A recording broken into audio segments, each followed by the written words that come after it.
Hello friends. तो आज हम लोग जानेंगे अलजेब्रा, बेसिक अलजेब्रा के बारे में। तो देखिए, अलजेब्रा जो है मैथमेटिक्स का एक बहुत ही इम्पोर्टेंट पार्ट होता है।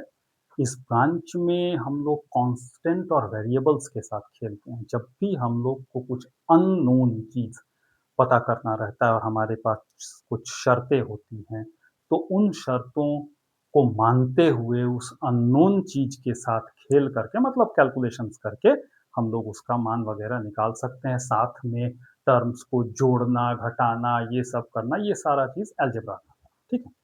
तो अलजेब्रा देखो, मैं फिर बता दे रहा हूँ, मैं बहुत गहराई में नहीं जाऊँगा इस बात में, मैं सिर्फ़ बेसिक नॉलेज आपको दूँगा जो आपको आगे काम आएँगे, ठीक है ना? तो इसलिए इसमें आप एकदम बहुत डीप रूटेड कॉन्सेप्ट एक्सपेक्ट मत कीजिएगा, ठीक है ना? तो ये देखिए, आज जो हम लोग चीज़ें जानेंगे वो है constants, variables, literals, numerals, terms, like and unlike terms, algebraic expression और एडिशन ऑफ टर्म्स। ये सारी चीज़ें आज हम लोग जानेंगे। और इसमें सबसे मज़ेदार चीज़ क्या होगी कि ये जो चीज़ें अभी आप देख रहे हो, ये अंग्रेज़ी में लिखी हुई है। मैं आपको साथ ही साथ हिंदी में भी ये बातें बताते जाऊँगा, तो आपको समझने में दिक्कत नहीं आएगी। तो देखो, सबसे पहला जो चीज़ जो हम लोग डिस्कस करेंगे, वो है कांस्टेंट। तो कांस्टेंट जो होता है, अगर आप इसको हिंदी में कहो, तो ये होता है अचर राशि। ये वो होता है जिसका मान बदलता नहीं, जो हमेशा एक समान रहता हो। मतलब ये ऐसा चीज है ना जिसका मान नहीं बदलता। द वैल्यू रिमेन्स सेम, ठीक है। पहले आप बेसिक्स समझ लीजिए, उसके बाद हम लोग आगे और जानेंगे इसके बारे में। ठीक है? मतलब क्या हुआ कि इसका मान कभी बदलता नहीं, जैसा था वैसा ही रहेगा। फॉर एग्ज़ाम्पल अगर आपको ये कहा जाए कि कोई नंबर आपको दिया जाए, जैसे मान लो 1, 2, 3, 4 इस तरह का कोई भी नंबर हो गया, या मान लो कोई फ्रैक्शन हो गया जैसे 4/5, या मान लीजिए 1.5 इस तरह का दे दिया गया, या फिर मान लो -7 दे दिया गया, कोई दशमलव में कुछ हो गया 0.03 इत्यादि इत्यादि कुछ भी हो जाए, इनका मान तो अपने आप में स्थिर है, ये तो बदल नहीं रहा। ऐसा तो नहीं है ना कि आप इस नंबर को यहाँ पर 4 कह दे रहे हो और अमेरिका में जाकर के आप इसको 35 कहोगे, 35 कहोगे, ऐसा तो नहीं होगा। ये सब जो चीजें हैं, इनको हम कहते हैं कांस्टेंट्स, ठीक है। कभी कभी कुछ ऐसा भी टर्म होता है जिसको हम लोग एक दिए गए परिस्थिति में कांस्टेंट मान लेते हैं। तो ठीक है, उसकी चर्चा हम बाद में करेंगे। अगला जो चीज देखो, कांस्टेंट समझ गए। अगला चीज होता है वेरिएबल। ये बहुत महत्वपूर्ण चीज है, ठीक है ना, जिसको हम लोग हिंदी में कहते हैं चर। ये भाई देखो, ये चरता हुआ चीज नहीं है, ठीक है ना, मतलब ये बदलता हुआ चीज है, जिसका मान परिस्थिति के अनुसार बदलता रहता हो। ये ऐसी चीजें हैं ना जिसकी वैल्यू आपको फिक्स्ड नहीं मिलेगा। द वैल्यू चेंजेस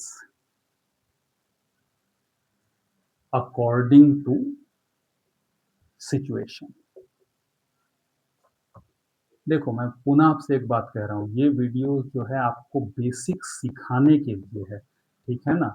अब आप किसी के सामने अगर डेफिनेशन दे दोगे कि वेरिएबल का मतलब क्या, आपको कोई पूछ दे और आप बता दो my the value according to situation, ये डेफिनेशन नहीं है, ये केवल आपको समझाने के लिए बता रहा हूँ कि ये वो चीजें होती हैं जिसका मान जो होता है वो परिस्थिति के अनुसार बदलता रहता है। अभी इस परिस्थिति में हम ये ले सकते हैं, उस परिस्थिति में हम वो ले सकते हैं।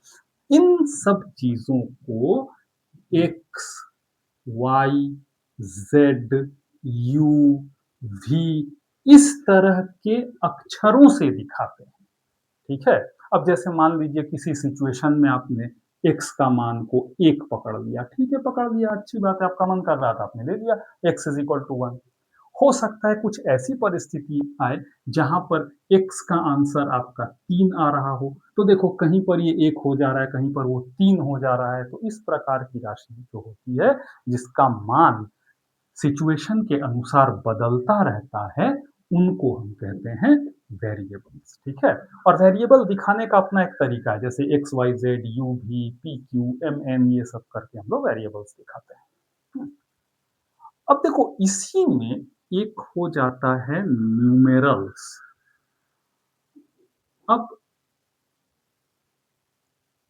ये न्यूमेरल्स जो है, ये एक्चुअली संख्याएँ हैं, ठीक है? ये जितनी भी संख्याएँ आप देख रहे हो ना, ये कोई ना कोई न्यूमेरल है। हुँ। अब जैसे मान लो आप कोई नंबर लिख रहे हो 23 न्यूमेरल है, 5 लिख दिया न्यूमेरल है। तो ये चूँकि संख्याएँ डिजिट्स से बनी हुई चीज़ें हैं, जैसे 0, 1, 2, 3, 4, 5, 6, 7, 8, 9 ये होता है ना डिजिट्स, उनसे बनी हुई चीज़ें हैं, तो इसलिए इनको हम लोग कहते हैं न्यूमेरल्स, ठीक है? अब वही आ जाएगा लिटरल्स। लिटरल्स जो हो गया, इसमें ये सब आ जाएगा, इस तरह का ये, ठीक है? जब आप अंग्रेजी अक्षरों को जैसे एक्स, वाई, जेड हो गया, पी, क्यू हो गया, उनसे आप किसी पद को या किसी संख्या को निरूपित करोगे, तो वो कहलाएगा लिटरल्स, ठीक है? जैसे इसमें अगर आपने कुछ ऐसा लिख दिया, जैसे मान लीजिए आपने लिख दिया 3xyz, ठीक है? तो ये जो 3 है, ये न्यूमेरल है और ये देखिए, ये लिटरल्स हैं। हुँ, आ रही बात समझ में? अब आपके मन में एक प्रश्न उठेगा, तो ठीक है भई, जो न्यूमेरल्स है और कांस्टेंट है, शक्ल से तो दोनों एक ही लग रहा है, तो इन दोनों में अंतर क्या हो गया? तो देखिए, न्यूमेरल्स तो ठीक है, सही बात है, ये संख्याएँ ही हैं। कांस्टेंट्स जो होते हैं, ये संख्याएँ भी हो सकती हैं या कोई माना हुआ न्यूमेरल्स भी हो सकता है, ठीक है? जैसे मान लो आपने एक परिस्थिति में कुछ ऐसा लिख दिया, जैसे आप कह देते हो, आपने AX लिखा, ठीक है? आपने AX लिखा और आप कह देते हो कि भई ये जो A है ये कांस्टेंट है और ये X है ये वेरिएबल है। बस अर्थात कि आप A के मान को नहीं बदल सकते। नहीं जानते हैं तो A रहेगा, जानते हो तो जो मान है वही रहेगा। हुँ। X समय के अनुसार, परिस्थिति के अनुसार बदल सकता है। आप 1, 2, 3, 4, -1, -2, 0 जो चाहो आप ले सकते हो। ठीक है ना? ये वो शर्त दिया हुआ रहेगा वहाँ पर। ठीक है? तो इस तरह एक कांस्टेंट जो है, ये कोई नंबर भी हो सकता है, कोई लिटरल भी हो सकता है। ठीक है? कोई सिंबल भी हो सकता है। लेकिन वेरिएबल जो है वो उसको इस तरह से दिखाते हैं और उसका मान समय के मतलब परिस्थिति के अनुसार माने अकॉर्डिंग टू द सिचुएशन वो बदलते रहता है। ठीक है?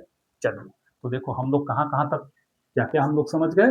कांस्टेंट, वेरिएबल, लिटरल, न्यूमेरल ये 4 चीज़ें हम लोग समझ गए। ठीक है? आपकी समझ में आई बात? ठीक है। अब अगला जो चीज़ हम लोग समझेंगे वो है टर्म्स। देखिए, अलजेब्रा में ये टर्म शब्द जो है ये बहुत महत्वपूर्ण है और इस चीज को आपको बहुत ध्यान से सीखना चाहिए। सारा खेल इन न्यूमेरल्स और लिटरल्स का है, ठीक है? इनको मिला मिला करके हम लोग अलग अलग टर्म बनाते हैं, लेकिन मिलाएंगे कैसे? या तो आप गुणा करेंगे या तो आप भाग देंगे, ठीक है? जैसे देखिए, आपने क्या किया, आप मान लो 4x लिख रहे हो, तो यहां ध्यान दो, ये जो 4x आपने लिखा, इसमें ये 4 एक संख्या है, फिक्स्ड संख्या है, कांस्टेंट कहेंगे।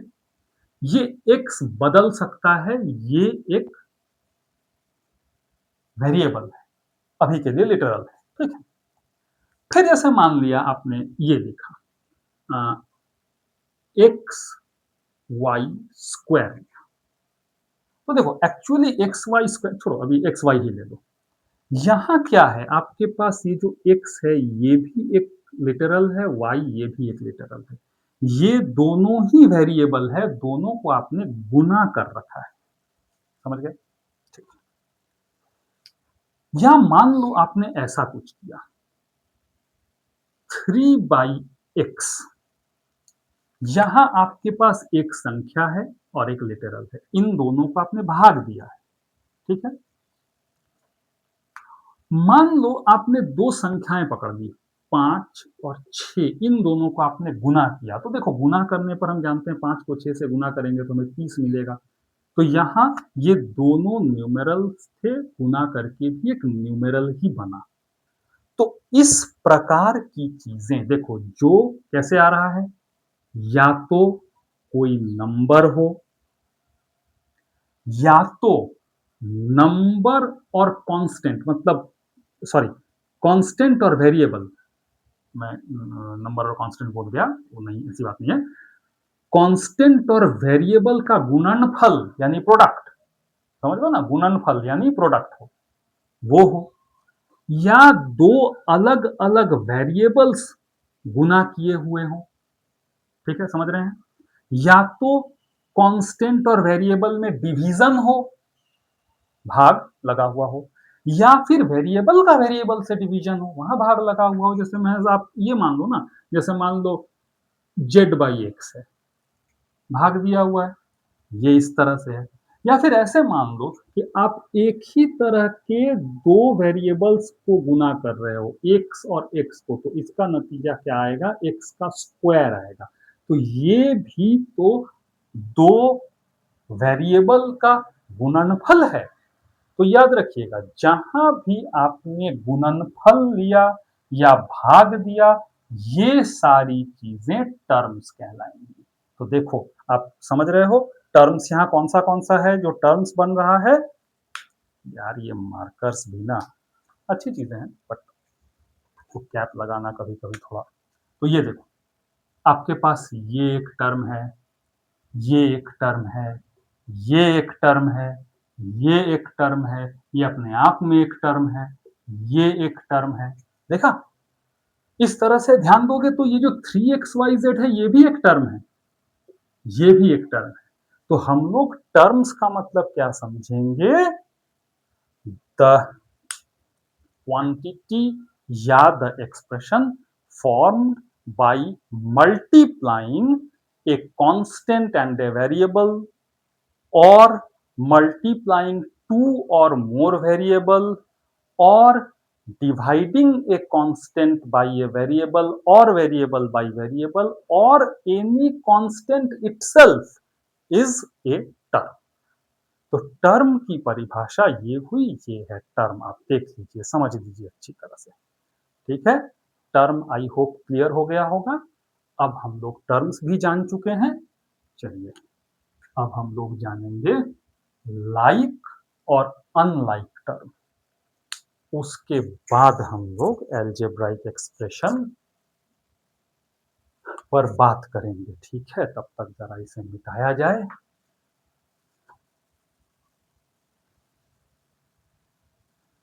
देखो, एल्जेब्रा बहुत इंपॉर्टेंट है, और ना बहुत सारे स्टूडेंट्स इसमें कॉन्सेप्चुअल मिस्टेक्स करते हैं, जिसके कारण उनको आगे बहुत परेशानी होती है। और इसी परेशानियों को दूर करने का ही उद्देश्य है इस वीडियो को बनाना। इस वीडियो सीरीज को बनाने का उद्देश्य ही ये है कि आप जो बेसिक गलतियां करते हैं, पहले आप वो सुधार लीजिए। देखिए, गलतियां होती हैं, इंसानों से ही गलतियां होती है, गलती को सुधार लेने में कोई बुराई नहीं है, लेकिन गलतियां रिपीट करना वो बहुत बुरा है। तो इसलिए never repeat a mistake. Mistake को समझिए और उसको ठीक करने का प्रयास कीजिए। चलिए, अब हम लोग आते हैं लाइक एंड अनलाइक टर्म्स पे।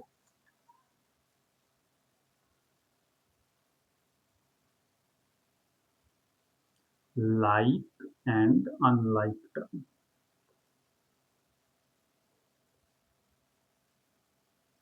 तो देखो, ये जो लाइक और अनलाइक टर्म है, हम्म, ये इसका मतलब होता है जो एक जाति का हो।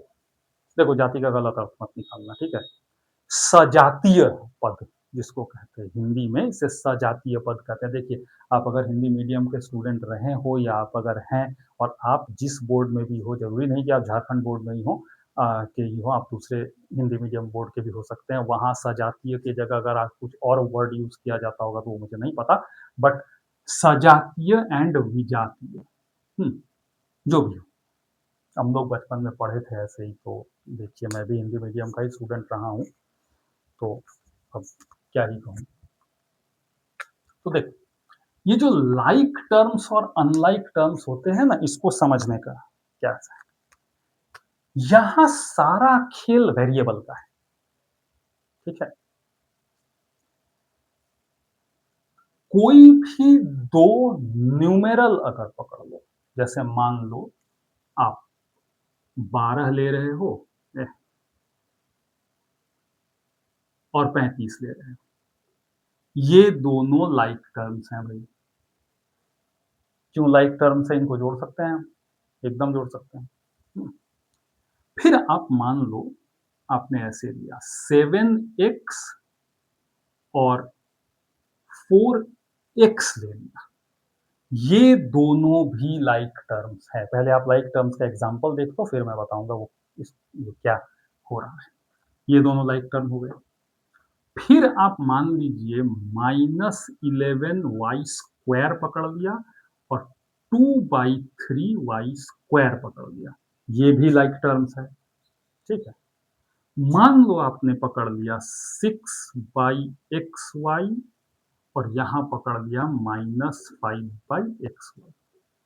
चलो भैया ये भी लाइक टर्म्स है, ठीक है? आपने पकड़ लिया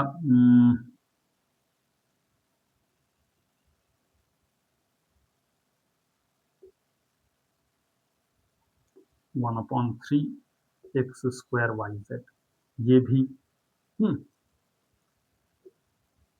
2/3 xy², 3/2 x²y। ये नहीं है लाइक टर्म। अब क्यों? देखिए, अब समझिए खेल। वेरिएबल पे ध्यान दीजिए। एक्स एक्स एकदम एक जैसा वेरिएबल, ये लाइक टर्म है। वेरिएबल पे ध्यान दीजिए। वाई स्क्वायर बिल्कुल एक जैसा वेरिएबल। आगे की संख्या कैसी भी हो, कुछ भी हो, नो मैटर्स। आपको देखना है वेरिएबल क्या है, ठीक है?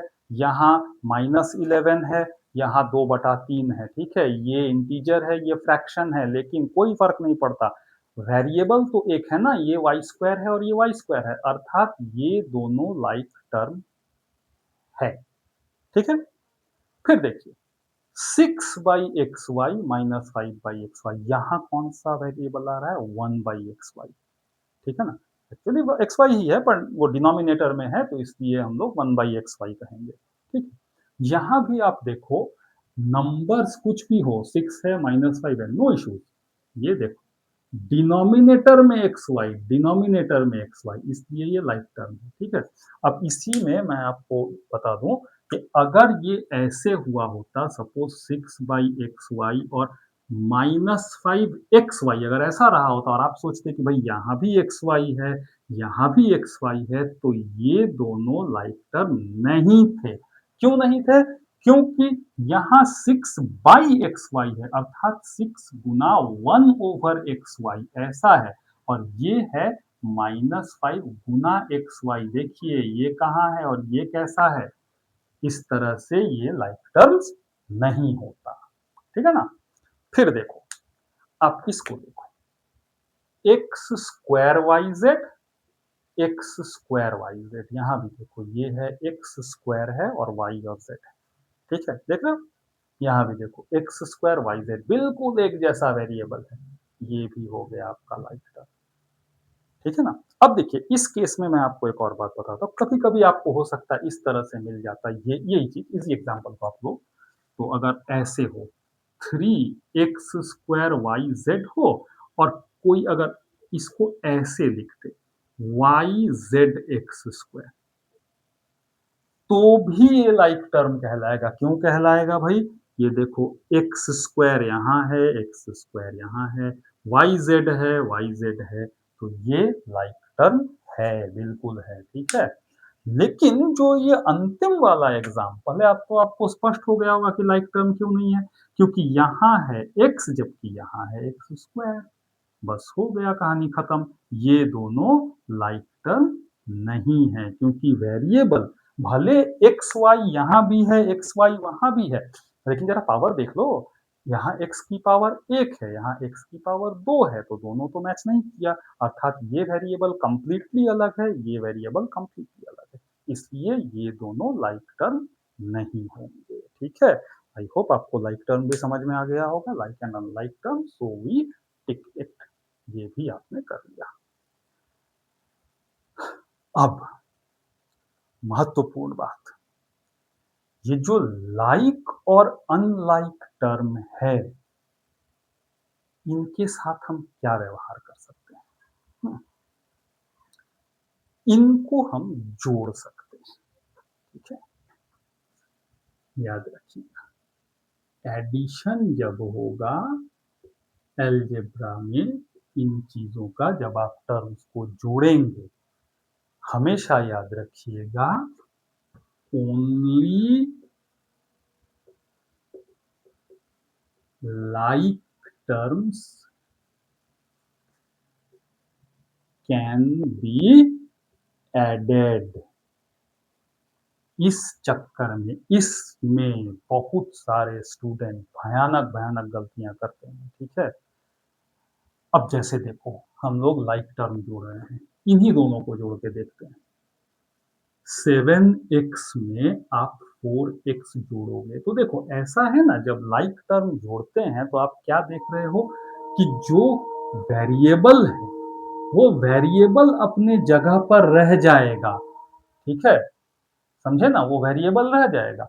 जोड़ना आपको केवल उसके आगे का कोएफिशिएंट है, 7 और 4, यानी 7 और 4 इन्हीं के साथ जो खेल खेलना है आपने खेलना है, आपको देख लेना है बीच में प्लस है या माइनस है या क्या है, वो प्लस और माइनस दोनों में से कुछ ही रखे, कि हम लोग जोड़ रहे हैं तो या तो यहाँ पे प्लस रहेगा या तो यहाँ पे माइनस रहेगा, ठीक है। तो इन दोनों को आप जोड़ोगे तो आपको मिलेगा 11x, ठीक है। तो 7 और 4 जोड़ करके 11 ही आता है, 11x हो गया। फिर जैसे मान लो आपने इनको जोड़ा, -11y² प्लस 2/3y², तो यहां भी देखो, ये दो वेरिएबल देख लो, y² और y² एक ही है, सेम वेरिएबल है, तो ये रह जाएगा। आप -11 और +2/3 ये काम करेंगे, मतलब एग्जैक्टली आप क्या कर रहे हैं, -11 प्लस 2/3 y², आप ये काम कर रहे हैं, ठीक है। अब आप इसको सरल करेंगे, मैंने सिंप्लीफिकेशन, तो -33 प्लस 2 यानी -31/3y², ठीक है। तो आप इस तरह से काम करेंगे। तो ये ऐसे हो गया, समझ में आ रहा बात क्या है, कि लाइक टर्म देखेंगे, जो कौन ये वेरिएबल्स है वो रह जाएगा, उसके साथ जो न्यूमेरल कोएफिशिएंट है उनको ही आपको जोड़ना या घटाना है, जैसा चिन्ह दिया हुआ रहे उसी के अनुसार, माइनस प्लस है अर्थात वही जो होना था सो हुआ, ठीक है ना। अब देखिए, ये है बात, तो ठीक है, ये समझ में आ गया। देखो ऐसा जरूरी नहीं है कि यहाँ प्लस ही हो, माइनस भी हो सकता था।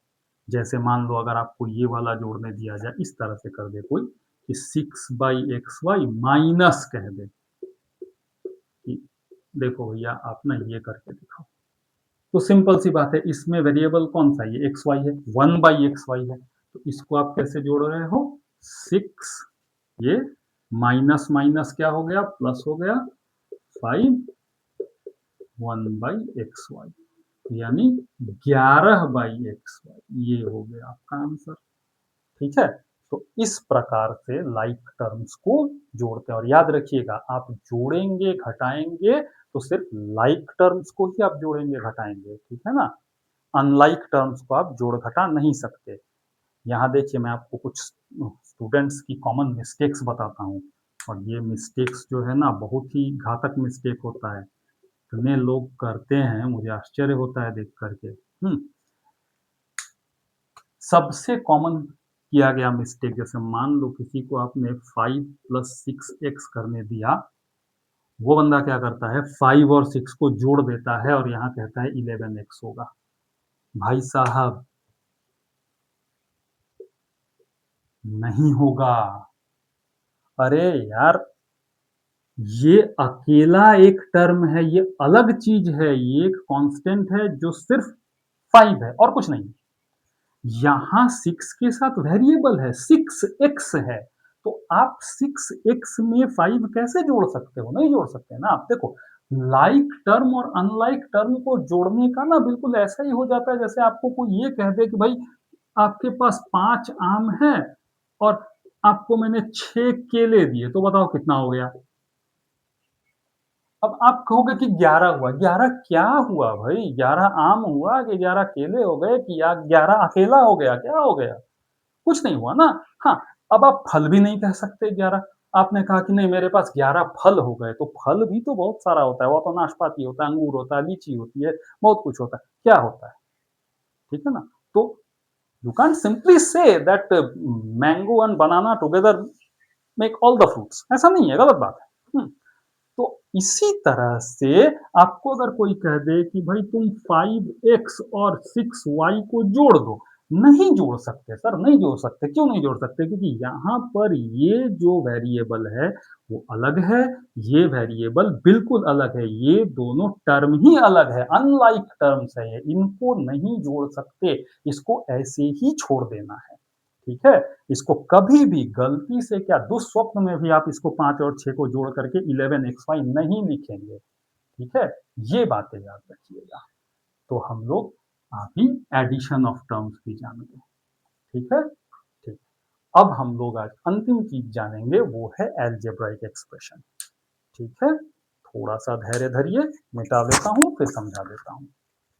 ठीक है? धैर्य की आजकल हमारे देश में ना बच्चों में बहुत कमी हो रही है। हर चीज उनको एकदम हथेली पे चाहिए, तुरंत उनको सब कुछ चाहिए। बहुत खराब बात है, धैर्य बहुत आवश्यक है। आप स्वयं देखिए, जो इतने बड़े-बड़े जो सेलिब्रिटी हैं, इतने बड़े-बड़े जो नेता हैं, वैज्ञानिक हैं, वो कितना धैर्य धरते हैं, कितनी मेहनत करते हैं, तब जाके वो सफलता पाते हैं। और आजकल के ये बच्चे समझ लेते हैं कि बस 10 शब्द पढ़ लेंगे और एग्ज़ाम में 100 आउट ऑफ 100 ले आएँगे। ये बेवकूफ़ी है और कुछ नहीं। चलिए, अलजेब्राइक एक्सप्रेशन। एएलजी लिख रहा हूँ भाई, समझ लेना अलजेब्राइक है। स्पेलिंग मुझे आती है।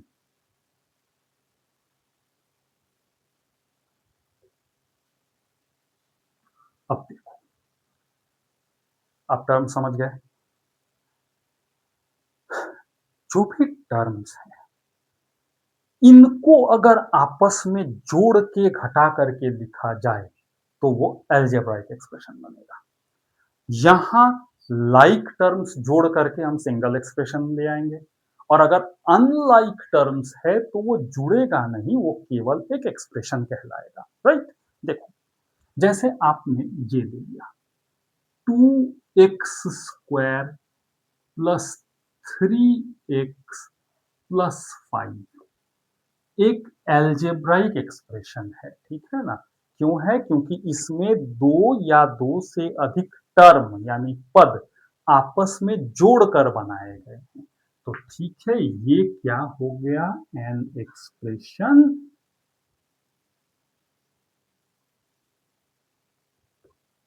फॉर्म्ड बाय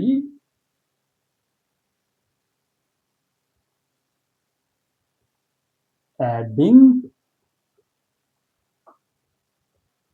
टू और मोर टर्म्स। ठीक है? ये केवल टर्म्स बोला गया है, लाइक या अनलाइक में। अगर आप लाइक ले लोगे तो लाइक जोड़ करके फिर एक सिंगल टर्म हो जाएगा। जैसे अगर आपसे किसी ने कहा कि देखो बाबू ऐसा करो, तुम 3y² प्लस 5y², ये एक एल्जेब्राइक एक्सप्रेशन है। ठीक है, चलो है ना एल्जेब्राइक, मैं क्या कह रहा हूँ, नहीं 8y² हो जाता है, सिंगल टर्म बन गया। यहाँ नहीं बनेगा, तो ये एक अलजेब्राइक एक्सप्रेशन है, ये भी है, वो भी, ठीक है। फिर जैसे आप मान लो आप ऐसा कर देते हो कि suppose Z square plus 3/z plus 5, ये भी एक अलजेब्राइक एक्सप्रेशन है। आप ऐसे ले लो a square plus 2ab plus b square plus c square plus 2ac, कुछ भी ऐसा कर दो, ये भी एक अलजेब्राइक एक्सप्रेशन है, ठीक है। तो इनमें क्या हो रहा है, टर्म्स आपस में जोड़कर बनाए जा रहे हैं। अब देखो, अब यहाँ पर मैंने हर जगह प्लस प्लस यूज किया है, तो आपके मन में शायद संदेह हो जाएगा कि यहाँ हम घटा नहीं सकते ना, नहीं घटा सकते हैं, घटा सकते हैं भाई। देख लो, ये मैं लगातार प्लस के एग्जांपल्स दे रहा हूँ, आपके मन में कंफ्यूजन हो जाएगा। मान लो 7a² माइनस 3a माइनस 6 है ना, बिल्कुल है, ठीक है। आप ऐसे कर लो ना, a b minus b c minus c a, ये भी एल्जेब्राइक एक्सप्रेशन है, ठीक है। तो एल्जेब्राइक एक्सप्रेशन में यहाँ देखो, यहाँ केवल लिटरल्स हैं, यहाँ पर लिटरल न्यूमेरल दोनों हैं, कोई फर्क नहीं पड़ता, ठीक है। आपके पास बस टर्म होना चाहिए, और वो टर्म आपस में कनेक्ट होना चाहिए, किससे, या तो प्लस से या तो माइनस से, एल्जेब्राइक एक्सप्रेशन से। ये देखिए, अब एल्जेब्राइक एक्सप्रेशंस को आप आराम से जोड़ सकते हो, ठीक है। कैसे जोड़ सकते हो, देखो, फिर मैं एल्जेब्राइक एक्सप्रेशन लिख रहा हूं, ठीक है। जैसे मान लो आपको किसी ने कहा कि भाई x square plus 3x plus 5 है, इसमें आप 2x² प्लस 9x माइनस 7 को जोड़ दो, ठीक है। हाँ ठीक है, कुछ लाइक टर्म्स होंगे, कुछ अनलाइक टर्म्स होंगे, अब हम जोड़ेंगे। तो जोड़ते समय हम लोग को क्या करना है, जैसे मान लो इसको और इसको अपने को क्या करना है, जोड़ना है, we have to add this. तो देखिए क्या करना है, दो तरीका है। एक में हम क्या करते हैं, लगातार सारा टर्म्स लिख देते हैं, फिर क्या करते हैं, जो लाइक टर्म्स है उनको छांट के अलग करते हैं। जैसे देखो, एक्स स्क्वायर और 2x², ये दोनों लाइक टर्म है, अलग हो जाएगा।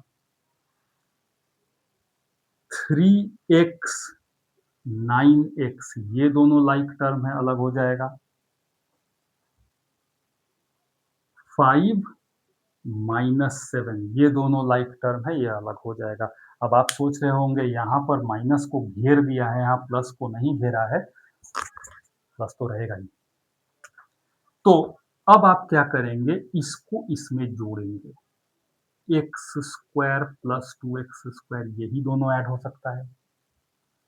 ये लाइक टर्म इसके साथ ऐड होगा, देखो, प्लस 3x प्लस 9x। देखो हम लोग क्या व्यवहार कर रहे हैं, आगे जो साइन है वही साइन कॉपी कर रहे हैं, ठीक है। अब यहाँ देखो, इनके साथ क्या करेंगे, प्लस 5 माइनस 7, ठीक है ना, ठीक है। अब देखो, ये जब जोड़ोगे तो लाइक टर्म है, x² रह जाएगा, जोड़ेंगे क्या, 2, ये 1 है, यानी 3x²। देख रहे हो ना, x² के आगे कोई संख्या नहीं है, संख्या नहीं मतलब क्या, 1 है वहां, 1। यहाँ देखो, x और x लाइक टर्म है, 9 और 3 जोड़ दिया, हो गया 12x। 5 और 7 कांस्टेंट, आराम से घटा सकते हो तुम, 5 में से 7 घटाओगे तो क्या बचेगा, -2, ये हो गया, ठीक है। इस तरह से आप एल्जेब्राइक एक्सप्रेशंस को जोड़ेंगे, ठीक है ना। याद रखिएगा, लाइक टर्म में ऐड होगा, या माइनस, जो भी होगा अकॉर्डिंग टू द सिचुएशन। जैसे यहाँ आप देखो, प्लस प्लस था तो प्लस हो गया, प्लस माइनस था तो माइनस हो गया, बस यही बात है, ठीक है। इस चीज को ध्यान में रखिएगा, ओके। इसके बाद हम लोग नेक्स्ट वीडियो में मिलेंगे, जिसमें आपको एल्जेब्रिक एक्सप्रेशन का मल्टीप्लिकेशन बताऊंगा, ठीक है।